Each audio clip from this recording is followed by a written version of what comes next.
तो नमस्कार साथियों, कैसे हो आप सब यार। मेरा नाम है यार शिवम सिंह। तो देखो मैं लाया हूँ आपके लिए न्यू वीडियो। तो दोस्तों आपका हमने पहला चैप्टर नंबर आपका करवा चुके हैं हम। अब ये आपका है ना चैप्टर नंबर 2, ठीक है। आपके चैप्टर नंबर 2 का नाम है मात्रक एवं मापन, ठीक है। तो ये है आपके चैप्टर का नाम। तो दोस्तों यार आपके ये चैप्टर हम शुरू करते हैं, ठीक है। तो इसमें सबसे पहली मैं क्या बात बताऊंगा आपको यार। देखो जो भी मैं बताऊंगा सबको आपको याद करना है, ठीक है। ओके, और याद करने के बाद ये पहली बात तो ये मापन जो ये प्रशंस है, ठीक है। ये प्रश्न है ये। तो ये पहली बात तो आपका आता नहीं है, एग्जाम में पूछा नहीं जाता फिर भी यार, क्योंकि ये मात्रक एवं मापन, ठीक है। तो आप पहले मापन जानोगे, ठीक है। जब आप मापन जानोगे, ठीक है, तो तभी आपके ही आगे को प्रश्न समझ में आएंगे। तो ठीक है। सो दोस्तों अभी हम चलेंगे। देखो आपका मापन क्या है, ठीक है। तो मापन आपका लॉर्ड के लीवन ने बताया कि राशियों का मापन करने के लिए तुलनात्मक विवरण आवश्यक है, जैसे वृंदावन से मथुरा कितनी दूरी पर है, पृथ्वी से सूर्य कितनी दूरी पर है, ठीक है। तो अभी आपको ये समझ में नहीं आया होगा और मैं आपको ये समझाऊंगा, बिल्कुल क्लियर कर दूंगा। सो दोस्तों तो देखो अगर आपका एग्जाम में ऐसा देता है, ठीक है, जैसे ये मापन क्या है, ठीक है। तो ये पूरी अगर आपको मान लो एग्जाम में आ जाता है, आप मान लीजिए, आप वैसे तो ये आता नहीं, आप मान लीजिए आता है, ठीक है। तो मापन क्या है, ठीक है। तो आपको ये लिख देना है, ठीक है, पूरा। और ये है इसका एग्जाम्पल, ठीक है, नीचे वाला आपको ये लिख देना है, ठीक है। और मान लो देखो एक यार मैं आपको बताऊं, आपकी ऐसे समझ में नहीं आने वाला, तो मैं आपके समझाने के लिए देखो क्या करूंगा, ठीक है। ये लाडन के लेवन, ठीक है। अगर आपको कोई ये कहने लग जाए कि मापन है नहीं, मापन की फुल, जैसे कि यार मैं आपको कैसे बताऊं, ठीक है। देखो आपकी यार समझ में नहीं आएगा ऐसे भी। देखो अगर मैं आपको शॉर्ट क्वेश्चन में बताता हूँ, ठीक है। बीच है खर्च उत्सर्जन के साथ कौन सा कण उत्सर्जित होता है, ठीक है। तो ये इसी का ही क्वेश्चन है, ये शॉर्ट क्वेश्चन है। तो ये आपका क्या नाम हो जाएगा, ठीक है, न्यूट्रॉन, ठीक है, न्यूट्रॉन हो जाएगा ये, ठीक है। तो दोस्तों आपको ये कर देना है, ठीक है। और इसी का एक मैं बताऊं, एक्स किरणों के आविष्कारक कौन है, तो बताओ कौन है। तो उनका नाम है रियोंजन, ठीक है। तो आपको यार ज्यादा कुछ नहीं करना है, ठीक है। मापन लॉर्डन के लीवन ने बताया, ये जो है ये किसी वैज्ञानिक के नाम है, ठीक है। लॉर्ड के लीवन ये वैज्ञानिक का नाम है, ने बताया कि राशियों का मापन करने के लिए तुलनात्मक विवरण आवश्यक है, जैसे वृंदावन से मथुरा कितनी दूरी पर है, ठीक है। तो ये हम देख, मतलब कि आप ही बताओ, ये कार्य कर रहा है, ठीक है। तो हम क्या इसे देख सकते हैं? हम अपने घर बैठे इस मथुरा को मतलब देख सकते हैं? नहीं ना, हम इसको नहीं देख सकते। तो ये होगा इसका एग्जाम्पल होगा एग्जाम्पल होगा इसका, वृंदावन से मथुरा कितनी दूरी पर है, ठीक है। या तो आप इसको ऐसे भी कर सकते हैं, पृथ्वी से सूर्य कितनी दूरी पर है। और आप ऐसे भी कर सकते हैं, ठीक है, कि पृथ्वी से ग्रह कितनी दूरी पर है। आप कैसे भी आपको इसे बना सकते हैं यार। और गाइस यार आप हमारी क्लास लोगे तो भाई आपकी फर्स्ट आने से कोई भी नहीं रोक सकता। तो एक और बात बता दूं दोस्तों में, ये जैसे कि आपका, ठीक है, हो गया, ठीक है, ये वाला आपको अच्छी तरीके से समझ में आ गया होगा। और दोस्तों यार जो इस वीडियो पर नए हैं तो वे हमारी आप वीडियो को लाइक कर देना और चैनल को सब्सक्राइब कर देना और यार ज़्यादा से ज़्यादा शेयर कर देना, ठीक है। तो दोस्तों यार हम आज चलते हैं अब जब नेक्स्ट आपके क्वेश्चन पे, ठीक है। तो आपका क्वेश्चन क्या है, ये क्वेश्चन है भौतिक राशियाँ क्या हैं, ठीक है। तो ये भाई भौतिक राशियाँ क्या हैं, तो मैं आपको बता दूं, वे सभी राशियाँ जिन प्रभाव प्रत्यक्ष अप्रत्यक्ष रूप से मापा जा सके वे भौतिक राशियाँ कहलाती हैं। एग्जाम्पल समय, द्रव्यमान, ताप, बल आदि, ठीक है। एक बार फिर से सुन लीजिए दोस्तों, वे सभी राशियां जिन प्रत्यक्ष अप्रत्यक्ष रूप में मापा ना जा सके, ठीक है, मापा ना ये ज है जा सके, भौतिक राशियां, रासायनिक या राशियां, ठीक है, ये राशियां हैं, राशियां कहलाती हैं। एग्जाम्पल समय, द्रव्यमान, ताप, बल आदि। ये इसका एग्जाम्पल हो गया, ठीक है। अगर आपका एग्जाम में आता है तो सो दोस्तों आपको मैं बता दूं ये आपका वेरी वेरी इंपॉर्टेंट है, और ये आपका पता सो दोस्तों कितना इम्पोर्टेंट है, और ये आपका कितने, देखो मैं आपको भी बताता हूँ, आपका ये आ जाता है पूरे पूरे, ये क्वेश्चन जो है ये भौतिक, ठीक है, भौतिक राशियां क्या हैं, ठीक है। ये अगर इस तरीके से आपका आ जाता है, ठीक है, ये अगर आपका आ जाता है उसमें एग्जाम में, तो दोस्तों ये आपका पूरे पूरे 3 नंबर में पूछा जाता है, ठीक है। यानी कि आपके 3 नंबर, ये आपके 3 नंबर भाई कहीं को नहीं जाने वाले अगर आपको इसको याद कर लें, ठीक है। तो सो दोस्तों आपको यार ये याद कर लेना और देखना। अब हम चलते हैं नेक्स्ट क्वेश्चन नंबर की ओर। तो नेक्स्ट क्वेश्चन नंबर है, भौतिक राशियां 2 प्रकार की होती हैं। एक तो मूल राशि होती है, ठीक है, और एक होती है व्युत्पन्न राशि, ठीक है। और मैं आपको बता दूं कि यार आपको ये 2 राशि जो है और हम बताएंगे मूल राशि क्या है, ठीक है।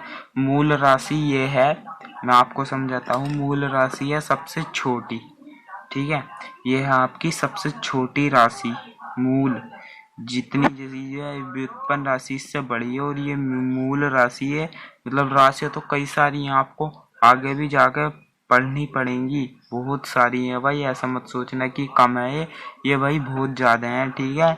और ये है मूल राशि, ठीक है, मूल राशियां यानी कि सबसे छोटी राशि। मूल राशियां क्या है, तो ठीक है, भौतिक राशि, वे भौतिक राशियां जो किसी दूसरी राशि पर, ठीक है, इनकी संख्या 7 हो। देखो एक बार फिर से सुन लो, ये मैंने आपको शॉर्ट में बताया था, अब जब मैं आपको क्लियर कर दूंगा। वे भौतिक राशियां जो किसी दूसरी राशि पर निर्भर नहीं करती है ये मूल राशि कहलाती है, इनकी संख्या 7 है, ठीक है। तो भाई ये राशियां 7 हैं, ठीक है। और मैं आपको बता दूं, देखो मूल राशि है सबसे छोटी राशि, व्युत्पन्न ये है बड़ी राशि। तो मैं आपको देखो बताता हूँ अभी राशि क्या है और राशियों से क्या क्या वो होएगा, मतलब कि मैं आपको देखो सब आगे क्लियर कर दूंगा, ठीक है। तो मैं आपको बता दूंगा कि राशि कितने क्या क्या होती हैं, ठीक है। तो यार राशि जो होती हैं वे बहुत सारी होती हैं, आप ये मत सोचो कि कम होती हैं, राशियाँ भाई बहुत सारी होती है। और कितनी राशियों की कितनी संख्या होती है, राशियाँ ये मूल राशि कहलाती है, इनकी 7 संख्याएं होती हैं, ठीक है। इस तरीके से भी आपका एग्जाम में आ सकता है कि मूल राशियां कितनी हैं, ठीक है, मूल राशियों की संख्या कितनी है, ठीक है, आपका ये भी आ सकता है। तो वैसे तो बहुत सारी हैं, पर फिलहाल अगर आपके एग्जाम में ये क्वेश्चन आ जाए फर्स्ट ईयर का तो आपको 7 लिखना है, ठीक है। और देखो नेक्स्ट चलते हैं हम नेक्स्ट पेज की लव, ठीक है। तो आपका ये है नेक्स्ट पेज, ठीक है, ये। तो दोस्तों देखो इस पेज में मैं आपको क्या बताऊंगा, आप यार ये देखो इस तरीके से आपको सारणी बना लेनी है, ठीक है। ये इस तरीके से आपको सारणी बना लेनी है, ठीक है। और मैं आपको देखो सारणी बना के दिखाऊं,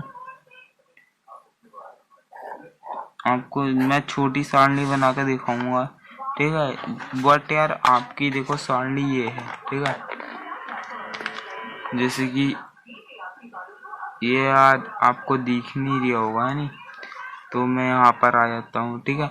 तो जैसे कि ये आपकी राशि है, क्या है, फिर बस, ठीक है, ये ऐसे करना पड़ता है, ठीक है। ये मैंने सारणी बना दी, तो भौतिक राशि या बीमा मात्रक, ठीक है, ये है बीमा मात्रक। तो द्रव्यमान, ठीक है, द्रव्यमान को हम किस उसमें कर सकते हैं, मीटर में, तो इसका हो जाएगा m, ठीक है, ये आपको याद कर लेना है, ये m हो जाएगा, ठीक है। और ये आपका जो है लंबाई को इंग्लिश में क्या कहते हैं, लेंथ, तो ये आपका लेंथ हो जाएगा। और समय को टाइम, ठीक है, समय को टाइम। और विद्युत धारा, ठीक है, विद्युत धारा को हम किससे जानते हैं, एम्पियर से, ठीक है, तो इसका हो जाएगा एम्प, ठीक है, खाली ए हो जाएगा अभी तो, ठीक है। और तापमान को हम ओ या वो थीटा या के से जानेंगे, ठीक है, ये के हो गया। ज्योति तीव्रता कैंडी, ठीक है, प्रधान मोल, ये मोल्स है, ठीक है। और ये है आपकी किंग, ठीक है, आप किससे जानेंगे, द्रव्यमान हो जाएगा केजी, ठीक है, किंग केजी, ठीक है। और लंबाई हो जाएगी आपकी एम, समय हो जाएगा आपका सी, मतलब कि वो हो जाएगा, समय हो जाएगा आपका सीन्स, ठीक है, SEC, ठीक है। विद्युत धारा हो जाएगी आपकी एम्पियर, तो यहाँ पर खाली एम्प आ जाएगा। तापमान हो जाएगा आपका के, ज्योति तीव्रता हो जाएगी कैंडी, ठीक है, फिर से, और ये ऐसी हो जाएगा मोल, ठीक है, पदार्थ की। और देखो अब हम आते हैं राशियों में, फिर से देखो मैंने जैसे कि आप सबको बताया था कि राशि भाई बहुत सारी होती हैं, राशियों का कोई मूल नहीं होता है, कोई वो नहीं होती, ठीक है। तो व्युत्पन्न राशि होती है जो कि बड़ी राशि होती है। और मैं इसमें आपको बताऊं तो व्युत्पन्न राशि क्या है, ठीक है, मैं हेडलाइन में, क्योंकि बड़ी क्लास में आ चुके हो आप, और बड़ी क्लास में हेडलाइन का चलता है, ठीक है। और ये हैं बेराशियां, ठीक है, वो आपको या तो आप बेराशियां करके लिख लीजिए या बेभौतिक, वैसे तो बेभौतिक से लिखना आप। बेभौतिक राशियां जो मूल राशियों की सहायता से बनाई जाती हैं वे व्युत्पन्न राशि कहलाती हैं। एग्जाम्पल, ठीक है, आपको मैं एग्जाम्पल दिखाता हूँ। आयतन, क्षेत्रफल, संवेग, ठीक है, ये इसका मतलब कि एग्जाम्पल हो जाएगा। तो दोस्तों देखो, आयतन आपने पढ़ा होगा मैथ में, आयतन, ठीक है। और क्षेत्रफल, आयतन का क्षेत्रफल भी आपने पढ़ा होगा, क्षेत्रफल भी। और संवेग, ये, ठीक है, ये सब आपने पिछली क्लासों में पढ़ चुके हो, ठीक है। और अब मैं आता हूँ मात्रक पे, ठीक है। तो भाई मैं मेन क्वेश्चंस करवाता हूँ, ठीक है। ये है अपना मात्रक। तो मात्रक है ये वह इकाई जो भौतिक राशि के संख्यात्मक मान को व्यक्त करती है, ठीक है, मात्र कहलाती है। ये भी दो प्रकार के होते हैं, ठीक है, दो प्रकार के होते हैं। और व्युत्पन्न मात्रक, मूल मात्रक, ठीक है। तो ये है आपके दो, ठीक है, मूल मात्रक ये है आपका, और उत्पन्न, ठीक है, ठीक है, व्युत्पन्न मात्रक एक, ठीक है। तो ये मात्रक दूसरे से मिलकर वही बने होते हैं। इनकी संख्या 7 होती है, ठीक है। तो इनकी संख्या 7 होती है। आपको मैं जो बता दूं, ये मैंने मेन पॉइंट्स जो कि आपके एग्जाम में पूछे जाएंगे मैं ये करवा रहा हूँ। अगर आप इसको नोट कर लीजिए तो और अच्छी बात हो जाएगी। और देखो एग्जाम्पल में केजी, ठीक है, केजी का क्या मतलब है, गुरुत्वाकर्षण बल, जो कि आपने पहले मतलब कि सबसे जो कि पहला चैप्टर था आपने उसमें होगा पढ़ा होगा, गुरुत्वाकर्षण बल, ठीक है। और ये एम का क्या हो गया, बताओ, जल्दी बताओ आप ही। आप अगर आपको नहीं पता है तो मैं बता दूं आपको, आप उसमें बता देना कमेंट में। तो एम का मतलब हो जाएगा आपका क्या, ये हो जाएगा आपका दुर्बल, ठीक है, दुर्बल। और ये हो गया आपका शीश, तो एम्पियर, ठीक है। एम्पियर किसको कहते हैं, अभी हमने सारणी में ही सीखा था। एम्पियर कहते हैं तापमान, ठीक है, तापमान। वो तापमान को नहीं, सॉरी, विद्युत धारा को एम्पियर कहते हैं, ठीक है। इसका हो जाएगा विद्युत धारा, ठीक है। और के का मतलब क्या होएगा, हाँ सॉरी यार, एम का मतलब आपका होएगा, देखो, द्रव्यमान। और के का मान होगा आपका, मतलब कि के किसे कहते हैं, तो आपको के ही कहते हैं ताप को, ठीक है। और कैंडी करते हैं आपको ज्योति तीव्रता, और मोल ये होता है पदार्थ की, ठीक है। तो दोस्तों आपका ये होता है। और ये आती है व्युत्पन्न मात्रक वेग, ठीक है। तो इसमें मैं बता दूँ सो दोस्तों यार, आपको ज़्यादा कुछ नहीं करना, बस खाली इनको याद करना। तो मैं इसको आपको बताता हूँ। बेमात्रक जो व्युत्पन्न मात्रक को से बल्ले, देखिए बल्ले, ये सॉरी गलत है यार, ये बल लिख लेना आप, ठीक है। तो बल होते हैं एग्जाम्पल, ठीक है। m की घात 3, m की घात 2, ब्रैकेट में m बराबर मीटर, आपको ये लिख लेना है इस तरीके से एग्जाम्पल। और ये देखिए मानक मात्रक के मापन की पद्धतियाँ कितने प्रकार होती हैं, ठीक है। एक बार आप फिर से सुन लीजिए। मानक मात्रक के मापन की पद्धतियाँ कितने प्रकार की होती हैं। तो आपको देखो क्या करना होगा।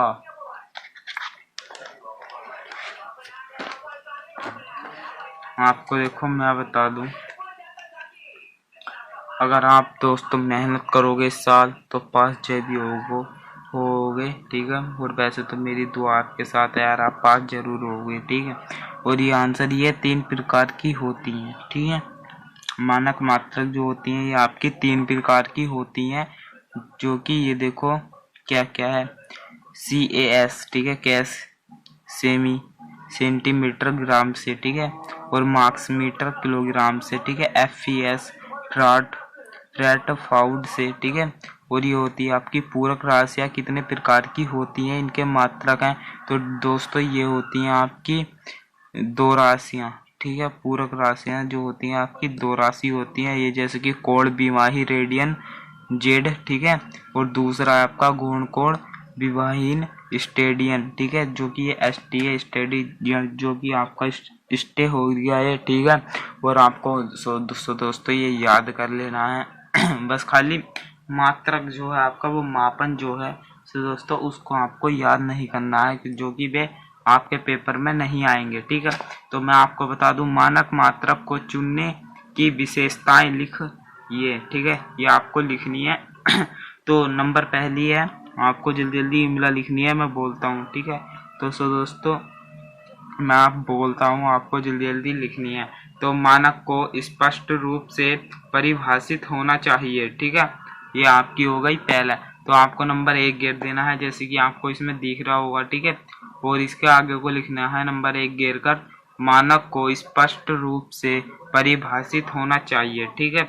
और नंबर दूसरा है आपका, नंबर 2 गेर देंगे आप, ऐसी जैसे कि नंबर फर्स्ट गिरा हुआ है ऐसी नंबर 2 गेर देंगे उसके नीचे को, और लिखेंगे मानक आसानी से उपलब्ध होना चाहिए, ठीक है। ये एक बार आप फिर से सुन लीजिए, मानक आसानी से उपलब्ध होना चाहिए, ठीक है। और फिर मैं देखो आपको तीसरा बताता हूँ। सो दोस्तों इसे आप गौर से सुन लीजिए, क्योंकि इम्पोर्टेंट है तीसरा, ठीक है। तो यह मानक मात्रक सभी जगत बिना परेशानी के उत्पन्न किया जा सके, ठीक है। ये एक बार आप फिर से सुन लीजिए, मानक मात्रक सभी जगत बिना परेशानी के उत्पन्न किया जा सके, ठीक है। आपको नंबर 4 चाहिए, मानक मात्रक अचर होना चाहिए, जिससे, ठीक है, जिससे नंबर मौसम का, ठीक है, जिससे 3 नंबर मौसम का कोई प्रभाव न पड़े। देखो एक बार फिर से सुन लीजिए, मानक मात्रक अचर होता है चाहिए, जिससे 3 नंबर मौसम का कोई प्रभाव न पड़े। तो दोस्तों देखो ये आपका वेरी वेरी इंपॉर्टेंट है, आपको ये इम्पोर्टेंट में जोड़ लेना है।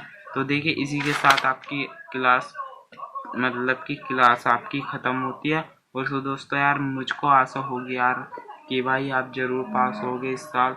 और यार मैं आपको बता देता हूँ, देखो यार हमारे चैनल को देखो लाइक कर देना, ठीक है। वो सॉरी यार, हमारे चैनल को सब्सक्राइब कर देना और वीडियो को लाइक कर देना और ज़्यादा से ज़्यादा शेयर कर देना, क्योंकि यार ऐसे ही मैं वीडियो आपके लिए लाता रहता हूँ। और देखो यार मैं अगर आपको बताऊँ, ठीक है, तो दोस्तों अगर मैं आपको बताता हूँ कि एक बात दोस्तों, आपको यार कभी ऐसा मतलब कुछ अलग नहीं करना है यार, क्योंकि यार देखो मैं भी पढ़ता हूँ, ठीक है। तो जैसे कि यार मैं भी पढ़ रहा हूँ, और यार मैं आपकी पढ़ाई अपनी थोड़ा मतलब मैं अपनी पढ़ाई से टाइम निकाल कर आपके लिए यार ये वीडियो बनाता हूँ, यार मैं मेहनत करता हूँ। तो यार लाइक सब्सक्राइब यार ज़रूर कर देना। और मैं यार अपनी पढ़ाई छोड़कर मैं आपको पढ़ा रहा हूँ, ठीक है। तो दोस्तों यार इसी के साथ यार वीडियो ख़त्म करते हैं और फिर मैं लाऊंगा, मतलब कि अभी आपका चैप्टर ख़त्म नहीं हुआ है, इसकी मैं एक और वीडियो बनाकर डालूंगा। ठीक है, आपको वो देख लेनी है, ये पूरा ख़त्म कर देना है। आज के लिए इतना ही। तो चलिए दोस्तों, इसको अब हम ख़त्म करते हैं। ठीक है।